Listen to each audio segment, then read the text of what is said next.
오늘 우리에게 주시는 하나님의 말씀 사무엘상 16장 6절에서 13절까지입니다. 하나님의 말씀입니다.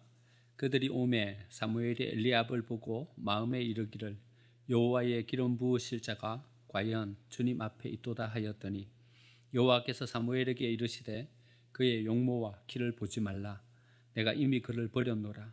내가 보는 것은 사람과 같지 아니하니 사람은 외모를 보거니와 나 여호와는 중심을 보느니라 하시더라. 이새가 아비나답을 불러 사무엘 앞을 지나가게 하매 사무엘이 이르되 이도 여호와께서 택하지 아니하셨느니라 하니 이새가 산마로 지나가게 하매 사무엘이 이르되 이도 여호와께서 택하지 아니하셨느니라 하니라.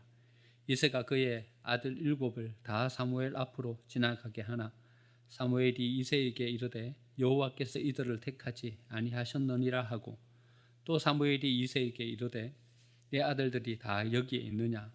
이새가 이르되 아직 막내가 남았는데 그는 양을 지키나이다. 사무엘이 이새에게 이르되 사람을 보내어 그를 데려오라. 그가 여기 오기까지는 우리가 식사 자리에 앉지 아니하겠노라. 이에 사람을 보내어 그를 데려오매 그의 빛이 붉고 눈이 빼어나고 얼굴이 아름답더라. 여호와께서 이르시되 이가 그니 일어나 기름을 부으라 하시는지라. 사무엘이 기름 뿔병을 가져다가 그의 형제 중에서 그에게 부었더니 이날 이후로 다윗이 여호와의 영에 크게 감동되니라. 사무엘이 떠나서 라마로 가니라. 아멘. 맥주 감사주일입니다. 벌써 한 해 반이 흘렀습니다. 지난 한 주간 동안 한번 지난 6개월 한번 되돌아보셨습니까? 되돌아보면 참 하나님 앞에 은혜에 감사하다 생각합니다. 하나님께서 우리를 지켜주시고 또 우리를 도와주신 은혜가 면면히 또 곳곳에 숨어 있는 것을 발견하게 됩니다. 여러분 참 감사하지요? 네, 우리 주위에 계신 분들과 함께 이렇게 인사 나누면 좋겠습니다. 하나님께서 여기까지 우리를 돌보아 주셨습니다.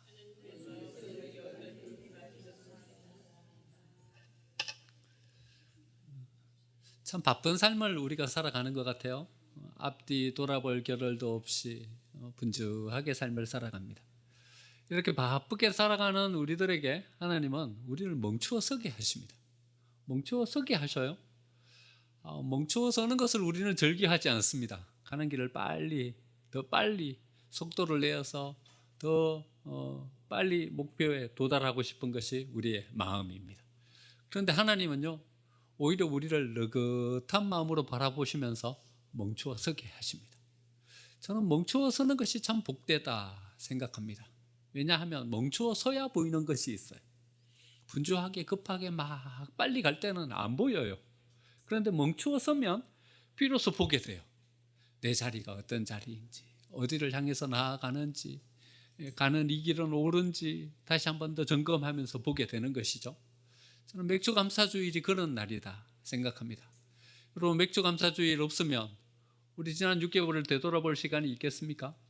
맥주 감사주일이 있으니까 지난 6개월을 되돌아보면서 야, 맥주 감사주일인데 나는 뭐에 감사하면서 하나님 앞에 나아가 예배할까 바라보게 되는 것이죠. 맥주 감사주일이 있으니까 앞으로 남은 6개월을 다시 조망하면서 야, 한 해 반이 벌써 지났네. 남은 6개월은 어떻게 살아가야 할까 한번 다시 그리면서 살아갈 수 있게 되는 것입니다. 맥주 감사주일을 주신 하나님께 참 감사하죠. 네, 맥주 감사주일에 그냥 예배만 드리고 훅 지나가지 마시고 이번 한 주 동안 남은 6개월로 어떻게 사실까 다시 한 번 더 구상해보고 지난날 되돌이켜보면서 새롭게 비전을 가지고 새롭게 꿈꾸면서 세워지는 한 주가 되시기를 간절히 축원드립니다. 사사시대에는요 왕이 없었어요. 외적이 침입한다든지 내부적으로 큰 문제가 생긴다든지 하면 사사가 세워졌어요. 사사가 세워져서 전쟁을 마치고 내부적인 여러 가지 문제들을 마무리하고 나면 사사도 자기의 본래 자리로 돌아가고 백성들도 그냥 서고 그래 됐어요. 그래 되다 보니까 다른 주위에 있는 나라들에 비해서 여러 가지 국가의 체계나 군사적인 힘이나 정치적인 힘이 부족했어요. 열심히 농사를 지어놓고 나면 주위에 있는 나라들이 쳐들어와서 홀딱 빼앗아 가버리고요. 이런저런 모습으로 가정도 사회도 잘 꾸려서 세워놓으면 주변에 있는 나라들이 침공에 들어와 가지고 온통 헤집어 놓고, 그래서 백성들의 마음 가운데는 이런 소망이 생기게 되었어요. 우리도 왕이 있으면 좋겠다. 그래서 주변 나라들처럼 군사들도 좀 세워가고 국가의 체계도 세워가서 좀 강대한 나라도 쓰면 좋겠다 하는 마음을 가졌어요. 하나님 앞에 나아가서 백성들이 요청합니다. 하나님, 우리에게도 왕을 주세요. 그 백성들의 기도를 하나님께서 들으시고 한 사람을 선택하시게 됩니다. 베냐민 지파 기스의 아들 사울을 선택하시게 됩니다. 기스가 하루는 나귀를 잊어버리게 됩니다. 집에 놓았던 나귀가 집을 나가버렸어요. 그래서 기스가 사울에게 이야기합니다. 나귀를 잃어버렸다. 나귀를 좀 찾아가지고 와라. 그랬더니 이 아버지의 말에 사울이 적극적으로 순종하면서 나아갑니다. 온 땅을 다니면서 나귀를 찾습니다. 나귀가 가면 어디로 가겠어요? 집 근처 이렇게 둘러보고서는 아버지 없습니다. 그러면 끝날 것인데 말입니다. 사울이 참 그때만 해도 신실한 사람이었어요. 아버지 말에 순종해서 온 땅을 다닙니다. 그래도 나귀를 찾을 수가 없어요. 그러면 돌아오면 되잖아요. 아버지, 내가 온 땅을 다 찾았는데도 못 찾았습니다. 이러면 되는데 거기서도 멈추지 않습니다. 내가 하나님의 사람을 찾아가야겠다. 하나님의 사람을 찾아가서 어디로 가야지 나귀를 찾을 수 있는지 물어봐야 되겠다. 이 마음까지 가지게 되는 거죠. 그리고는 사무엘을 찾아갑니다. 그런데 사무엘에게는 이미 하나님의 영이 그에게 임했습니다.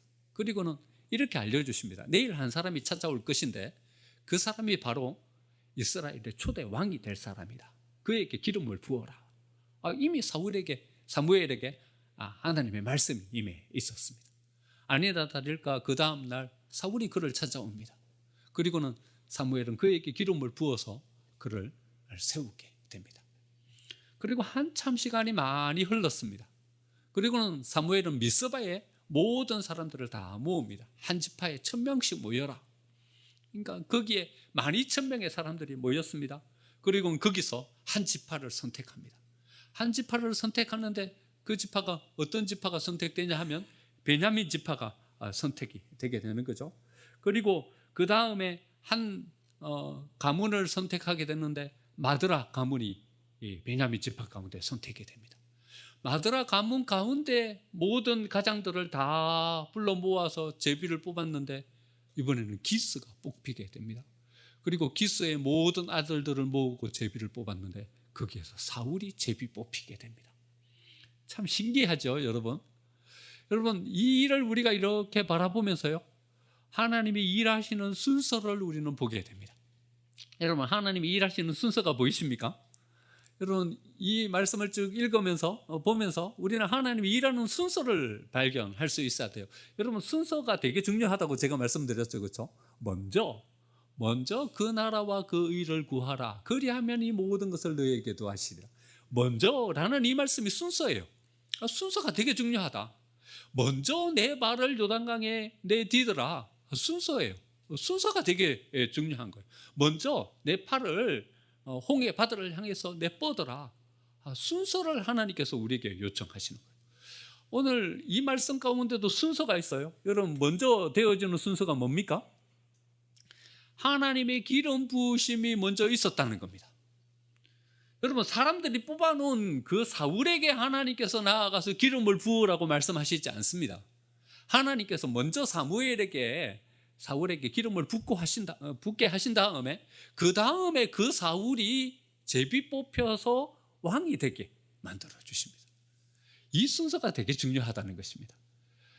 이 순서는요, 다윗도 예외가 아닙니다. 아직 사울이 왕이 되어 있을 때 그때에 하나님은 사무엘에게 명하셔서 다음 왕 다윗에게 나아가서 기름을 부으라 말씀하십니다. 여러분, 다윗에게 기름이 부어지고 난 다음에 얼마 있다가 다윗이 왕이 됩니까? 그 20년이 흐르고 난 다음에 그가 왕이 됩니다.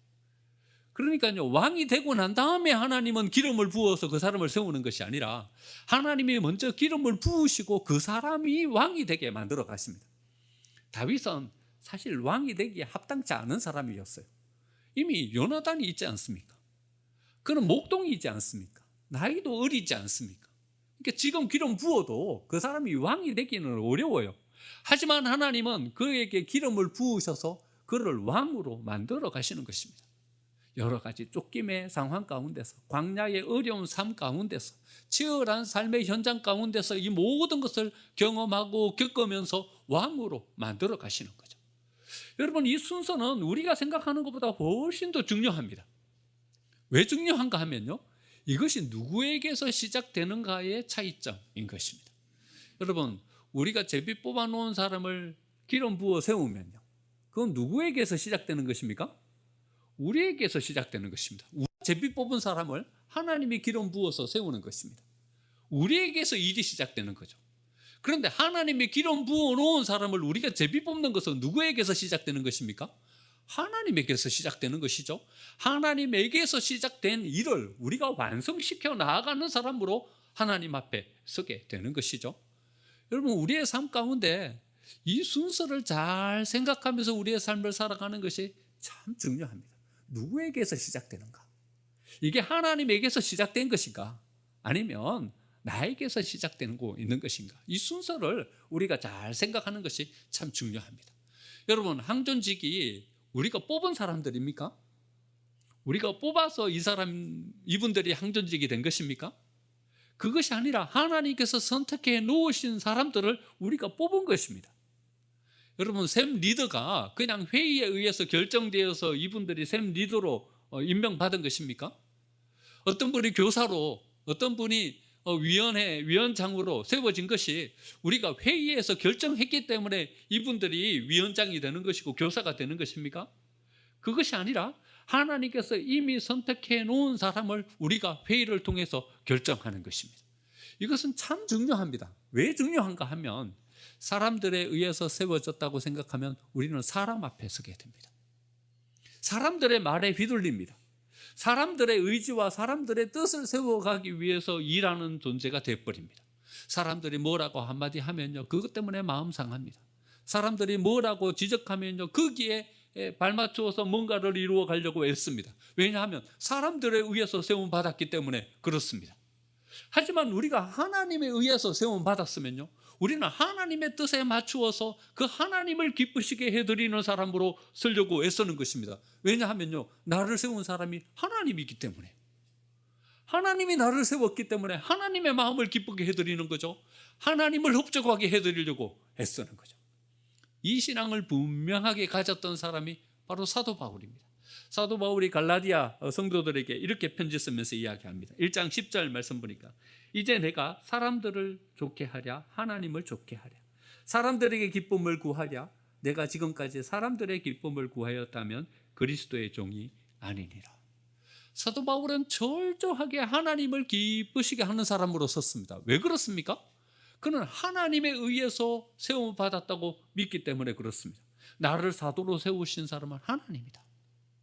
나를 이방인들에게 복음을 전파하게 이방인들의 선교사로 세운 사람은 하나님이다. 그렇기 때문에 그는 하나님의 뜻에 의해서 모든 것을 이루어가는 사람이었습니다. 여러분, 어려움이 닥쳐보면요, 쉽게 알 수가 있습니다. 어려움이 닥치고 환경이 어려워지면요, 하나님에 의해 세우신 사람들은요, 끝까지 하나님을 붙잡고서 하나님의 그 뜻을 이루기 위해서 애씁니다. 하지만 사람에 의해서 세워진 사람들은요, 사람들이 자기를 인정해 주지 않으면 그 자리를 떠나버립니다. 왜냐하면요, 사람에게 인정받고 사람들에 의해서 세워진 사람인데 그 사람들이 자기를 인정해 주지 않는데 그게 왜 씁니까? 그냥 떠나버리는 거죠. 하지만 하나님에 의해서 세워진 사람들은요, 환경에 의해서 좌우되지 않습니다.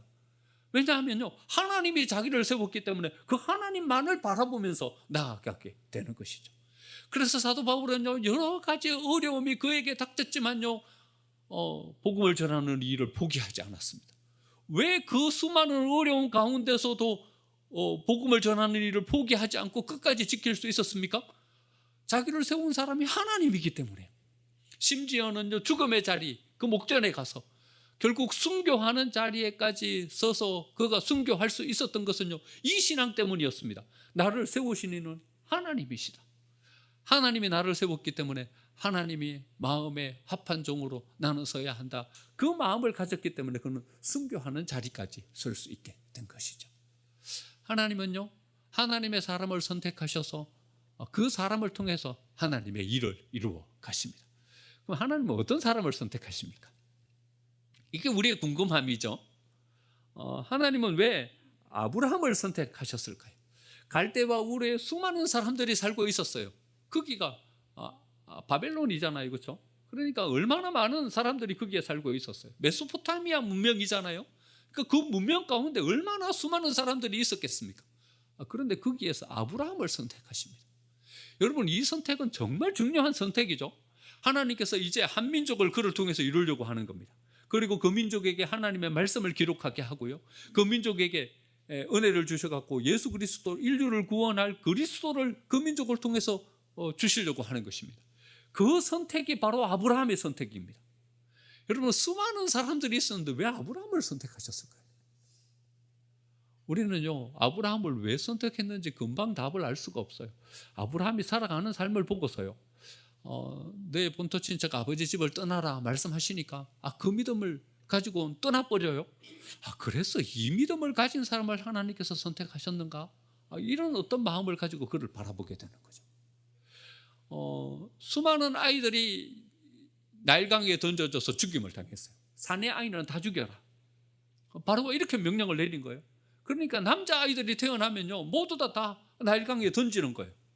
그런데 그 중에서 하나님은 모세를 선택하셔서 모세는 살렸어요. 하나님 왜 모세를 살리셨을까요? 다른 모든 아이들은 나일강에 던져져서 죽임을 당하는 그대로 그냥 다 방치해 놓고 계시는데 왜 모세만 살리셨을까요?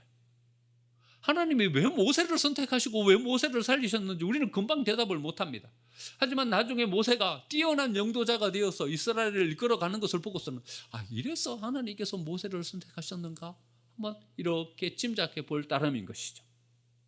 하나님께서 왜 다윗을 선택하셨을까요? 아브라함을 선택하는 것만큼이나 중요한 선택이 다윗의 선택 아닙니까? 한 민족을 선택하는 것이 아브라함의 선택이었다면요, 이제는 예수님을 이 세상에 오실 그 가문을 선택하는 것이 다윗의 선택입니다. 다윗의 그 가문을 통해서 예수님이 오시잖아요. 아브라함과 다윗의 자손 예수 그리스도의 세계라 이렇게 나오잖아요. 그렇죠? 아브라함 선택, 한 민족을 선택하는 이스라엘 민족의 선택이죠. 다윗의 선택, 그것은 이제 예수님이 이스라엘 가운데 한 가문을 선택하셔가지고 그 가문을 통해서 예수님이 오시는 계보인 거죠. 여러분, 왜 다윗을 선택하셨을까요? 이스라엘의 목동이 한두 명이었겠습니까? 베들레헴의 목동이 한두 명이었겠습니까? 이새의 집에도 형이 7명이나 되지 않았습니까? 그런데 왜 하필이면 하나님께서 다윗이었을까요? 나중 다윗이 가진 믿음을 보면서요, 골리앗 앞에 선 다윗의 믿음을 보면서 이래서 하나님께서 다윗을 선택하셨는가? 광야에서 사울의 목숨을 다루는 다윗의 마음을 바라보면서 하나님이 이래서 다윗을 선택하셨을까? 자기의 적대자들을 바라보면서 넉넉한 마음으로 포용하는 다윗을 바라보면서 이런 큰 그릇이기 때문에 하나님께서 다윗을 선택하셨을까? 우리는 이런 마음을 가지고 하나님의 선택을 바라보게 되는 거죠. 하나님께서 누구를 선택하실까? 그냥 넉넉하고 큰 마음 가지면, 좋은 마음 가지고 선한 마음 가지면 그러면 하나님이 그 사람을 선택하시는가? 아니면 어떻게 유행스럽게 잘 하나님이 찍으시는 곳을 왔다 갔다 하다가 거기에서 잘 찍히면 하나님 앞에 찍힘 받아가지고 선택받는 사람이 되는 것인가? 그런 어떤 마음을 가지고 하나님의 선택을 바라보게 되는 것이죠. 그런데요, 우리는 이 비밀을 오늘 본문 말씀을 통해서 발견하게 됩니다. 하나님은 어떤 사람을 선택하시는지 오늘 본문에서 분명하게 우리에게 말씀해 주고 계십니다. 13절 말씀 보니까요, 사무엘이 13절이 아니라요 7절 말씀 보니까요, 여호와께서 사무엘에게 이르시되 용모와 키를 보지 말라, 내가 그를 버렸다. 하나님께서 엘리압을 보시면서 말씀하시는 거죠. 허우대만 멀쩡한 사람, 나는 그 사람 선택하지 않는다. 그 모양만 그럴듯하고 화려한 사람, 나는 그런 사람을 선택하지 않는다 말씀하십니다. 그리고는 이렇게 말씀하십니다. 내가 보는 것은 사람과 같지 아니하라. 사람은 외모를 보지만 나 여호와는 중심을 본다. 하나님께서 다윗을 선택하신 이유가 뭡니까? 중심을 보시고요, 다윗의 그 중심을 보시고 하나님은 다윗을 선택하여서 하나님의 사람으로 세우십니다. 여러분, 우리는 겉모습에 우리의 마음을 혹 빼앗겨 버립니다. 드러나는 모습을 바라보고서 우리는 그 사람이 그러하다 쉽게 판단해 버립니다. 하지만 우리가 겉모습을 바라보면서 쉽게 판단하는 그 판단이 옳습니까? 드러나는 모습을 바라보면서 그 사람은 그러하다라고 이렇게 인정해 버리고 판단해 버리는 이 인정과 판단이 옳습니까? 우리가 허다하게 실수하는 것 가운데 하나가 우리가 겉모습, 드러나는 밖으로 나타나는 모습만 바라보면서 그 사람을 판단하고 그 사람을 선택하고 그 사람을 그렇게 치부해 버리는 이런 실수를 우리가 하지 않습니까? 요한계시록 6장에 보면요, 하나님의 오른손에서 두루마리를 취하셔서 어린 양이 7인을 떼어 가십니다. 첫 번째 인부터 시작해서 네 번째 인까지가요, 이 세상이 어떤 세상인지에 대한 것을 알려주시는 인입니다. 네 번째 인까지 떼면요, 네 마리 말이 나와요.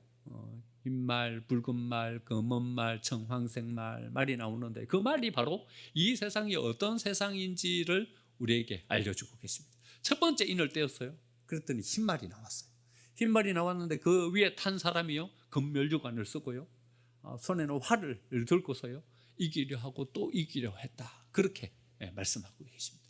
이 흰말이 상징하는 것이 뭐냐 하면요, 이 세상이 겉으로 드러난 모습만을 강조하면서 거기에 초점 맞추어 살아가는 세상을 비유해서 말씀해 주고 계시는 겁니다. 여러분, 이 세상은 어디에 순전히 초점 맞추어져 있냐 하면요, 밖으로 드러난 모습에 순전히 초점 맞추어져 있어요.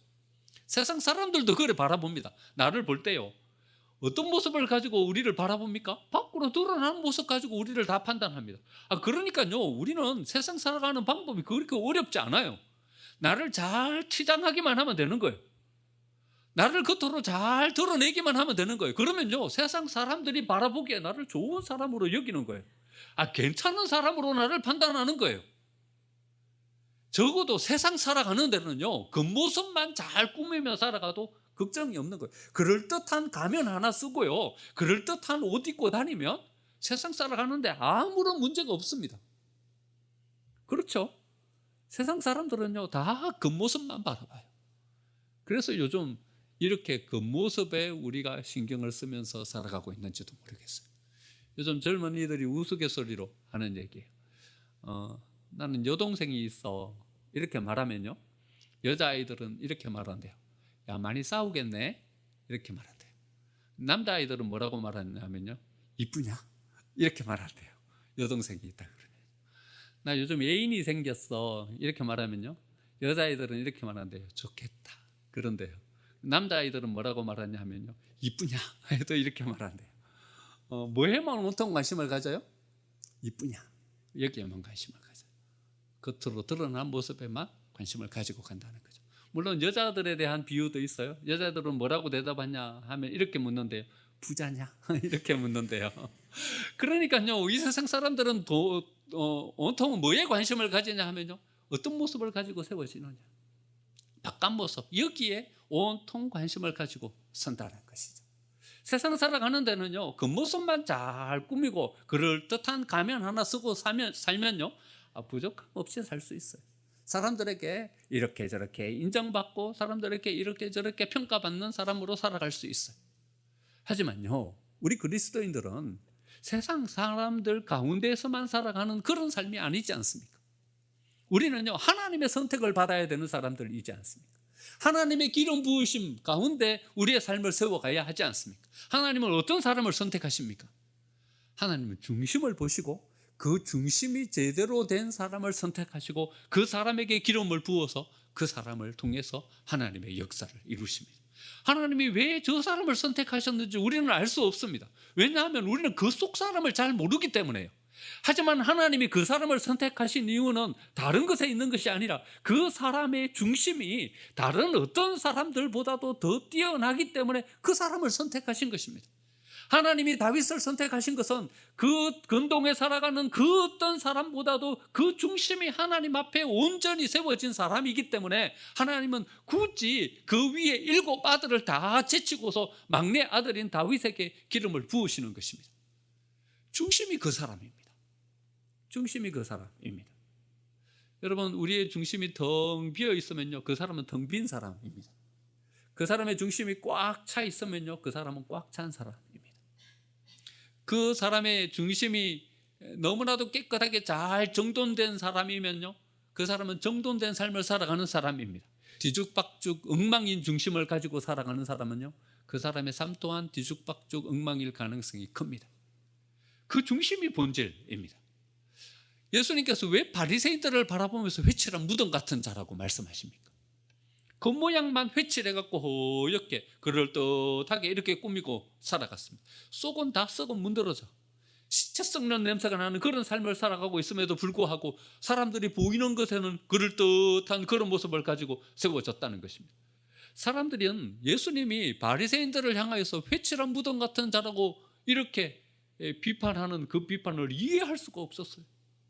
그 당시 바리새인들은 모든 사람들에게 존경받는 사람이었어요. 바리새인들을 지나가면 허리를 숙여서 인사했습니다. 모든 사람들에게 존경받는 사람이었어요. 일주일에 2번씩 금식하고요, 주일 철저하게 지키고요, 모든 율법에 대한 것을 통달하고 그 율법대로 살아가려고 애쓰고요. 하지만 겉모습뿐이었다는 것입니다. 그 사람의 중심이 하나님 앞에 온전하게 세워지지 못했다는 것입니다. 중심이 그 사람의 본질입니다. 그 사람의 중심이 사랑이면요, 그 사람은 사랑하고 있는 것입니다. 여러분, 괜한 것들로 오해하지 마십시오. 그 사람의 중심이 사랑이면 사랑입니다. 그 사람의 중심이 하나님이면 그 사람은 온전히 하나님 앞에 신앙으로 세워질 수 있는 사람입니다. 좀 연약하고 좀 실수해도요, 그 사람은 결국에는 하나님의 사람으로 세워집니다. 중심이 하나님이기 때문에요. 하지만 그 중심을 마귀에게 빼앗겨버리면요, 광명한 천사의 모습으로 가정하고 우리에게 나타나도 그 사람은 언젠가는 마귀 짓을 하게 되어 있는 것입니다. 중심을 바라볼 수 있어야 됩니다. 중심이 온전해야 됩니다. 여러분, 주위에 있는 사람들에게 속지 않으려면요, 그 사람의 중심을 보시면 됩니다. 여러분, 밖으로 드러난 그 모습 화려함에 현혹되지 마십시오. 여러분, 필시는 속임 당합니다. 사기 당합니다. 중심을 보십시오. 중심을 보면 적어도 그 사람이 어떤 사람인지를 알 수 있는 것입니다. 우리가 주위에 있는 사람들을 바라볼 때도 그래 봐야 하는 것이고요, 우리 스스로를 바라볼 때도 그래 바라봐야 하는 것입니다. 여러분들의 중심은 뭡니까? 여러분들의 중심은 무엇입니까? 주위에 있는 사람들이 괜찮은 신앙인이다 평가하니까 여러분 괜찮은 신앙인인 것 같습니까? 아닙니다, 여러분. 주위에 있는 사람들이 괜찮은 신앙인이다 평가해도 내 중심이 온전하게 신앙으로 세워져 있지 않으면 우리는 하나님 앞에 그래 인정받을 수 없습니다. 주위에 있는 사람들이 괜찮은 인격을 가진 사람이다 평가하면 여러분 괜찮은 인격을 가진 사람입니까? 얼마든지 가면 쓸 수 있습니다. 우리의 중심이 괜찮은 인격으로 세워져야 합니다. 그래야 괜찮은 인격의 사람이 될 수 있는 것입니다. 하나님은 어떤 사람을 선택하냐 하면 그 중심이 하나님 앞에 인정받을 수 있는 사람을 선택하십니다. 그리고 그 사람에게 기름 부으십니다. 그리고 그 사람을 통해서 역사해 주십니다. 여러분, 우리가 하나님 앞에 선택받고 하나님 앞에 기름 부음 받은 자로서 삶을 살아간다는 것이 얼마나 복된 것입니까? 여러분, 다윗이 결국 왕이 될 수 있었던 이유는 무엇입니까? 기름 부음 받았기 때문에. 사울이 죽고 난 다음에 사울의 아들인 이스보셋이 왕이 되었습니다. 북쪽에 있는 10지파 사람들이요, 이스보셋을 데리고 가서 그를 왕으로 세웠어요. 다윗을 따르는 사람은 2지파에 불과했어요. 유다지파와 베냐민지파 2지파만 따랐어요. 나머지 사람들은 다 저 위쪽으로 가가지고 이스보셋을 따르고 왕으로 세운 거예요. 여러분, 누가 왕이 될 가능성이 큽니까? 이스보셋이 왕이 될 가능성이 크죠. 10지파나 따라가니까 말이죠. 그런데 이스보셋은요, 내각과 바하나에 의해서 그의 휘하 장군에 의해서 암살당하고 맙니다. 그리고는 다윗이 그 모든 지파를 다스리는 왕으로 다시 등극하게 됩니다. 여러분, 이스보셋은 왜 왕이 될 수 없었습니까? 그런 기름 부음 받은 자가 아니기 때문에 그렇습니다. 하나님의 선택받은 사람이 아니기 때문에 그렇습니다. 여러분, 우리가 어떤 사람으로 세워지려고 애쓰고 노력하고 우리가 어떤 자리에 나아가려고 애쓰는 그것으로 우리의 삶이 세워집니까? 어느 정도까지는 그래 세워질 수 있습니다. 이스보셋처럼 말입니다. 열심히 애쓰고 노력하면요, 어느 정도짜리까지는 우리가 올라갈 수 있을지도 모르겠습니다. 우리가 애쓰고 노력하고 경쟁을 뚫고 나아갈 수 있는 우리 내 속에 허락해 주신 능력만큼요. 하지만요, 우리가 이것을 넘어서서 하나님의 사람으로 설 수 있는 방법은 하나님의 선택을 받는 것입니다. 하나님의 기름 부음 받은 자로서의 삶을 살아가는 것입니다. 우리가 애쓰고 노력하는 것보다 더 중요한 것입니다. 우리가 땀 흘리는 것보다 더 중요한 것입니다. 하나님의 선택과 하나님의 기름 부으심, 그것이 임하는 삶을 살아가는 것입니다. 여러분, 간절히 바라기는 우리 교회가 하나님의 선택을 받는 교회가 되기를 간절히 소망합니다. 우리 교회에 있는 여러분들이 하나님의 기름 부음 받은 자로서의 삶을 살아가는 우리 모든 성도들이 되기를 간절히 축원드립니다. 이 기름 부으심과 하나님의 선택, 이것이 있는 삶을 살 때 비로소 우리는 하나님 앞에 온전한 삶을 살아드릴 수 있게 되는 것입니다. 우리의 감사는요, 여기에 있어야 하는 것입니다. 여러분, 우리가 맥주감사주일에 많은 감사의 조건들을 가지고 하나님 앞에 서지만 말입니다. 여러분, 우리가 건강하게 살아온 것, 이게 감사합니까? 그것도 감사하죠. 하지만 더 중요한 감사가 있어야 됩니다. 여러분, 우리가 그냥 넉넉한 재정 가운데 그래도 수입이 있고 살아갈 만하니까 그게 감사합니까?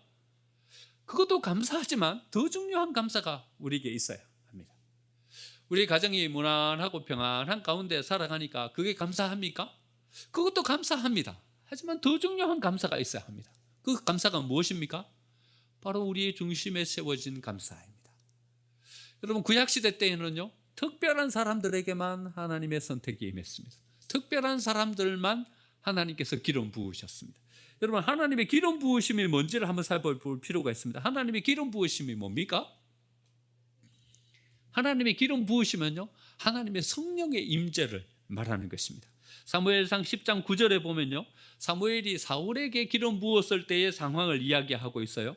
그가 사무엘에게서 떠나려고 몸을 돌이킬 때에 하나님이 새 마음을 주셨고 그날 그 징조도 다 응하니라. 하나님의 영이 사울에게 크게 임함으로 그가 그들 중에서 예언하니 서로 이르되 기스의 아들에게 무슨 일이 일어났느냐? 사울도 선지자 중에 있느냐?